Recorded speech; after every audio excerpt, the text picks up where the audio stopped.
2015 ക്ഷേത്രത്തിന് സ്ഥലം അനുവദിച്ചു. 2018 പ്രധാനമന്ത്രി നരേന്ദ്രമോദി ഈ ക്ഷേത്രത്തിന്റെ മാതൃക പുറത്തുവിട്ടു. 2019 ഡിസംബറിലാണ് ക്ഷേത്രത്തിന്റെ നിർമ്മാണം ആരംഭിക്കുന്നത്. 2024 ഫെബ്രുവരി ആകുമ്പോഴേക്കും 7000 കോടിയോളം രൂപ ചെലവിൽ നിർമ്മിച്ചിട്ടുള്ള ക്ഷേത്രം ഇവിടെ സമർപ്പിക്കുകയാണ്.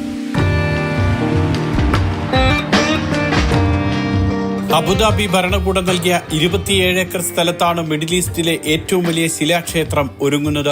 13 ഏക്കറിൽ ക്ഷേത്രവും അനുബന്ധ നിർമ്മാണങ്ങളും, 14 ഏക്കറിൽ പൂന്തോട്ടവും പാർക്കിങ്ങും അടക്കമുള്ള അടിസ്ഥാന സൗകര്യങ്ങൾ. ഫെബ്രുവരി 14 രാവിലെ പ്രതിഷ്ഠയും വൈകിട്ട് ഉദ്ഘാടനവും നടക്കും. 18 മുതലാണ് സന്ദർശകർക്ക് പ്രവേശനം.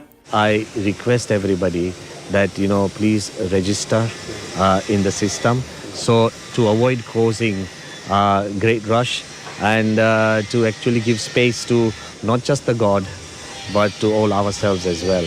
2019 ഡിസംബറിലാണ് ക്ഷേത്രത്തിന്റെ നിർമ്മാണം തുടങ്ങിയത്.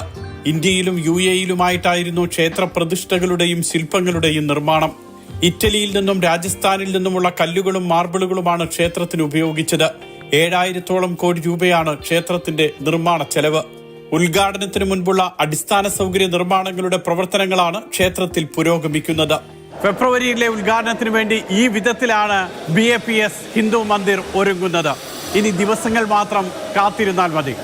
ക്ഷേത്രത്തിൽ നിന്നും മുഷീർ കൊടിയിലിനൊപ്പം സുരേഷ് വെളിമുറ്റം, മാതൃഭൂമി ന്യൂസ്.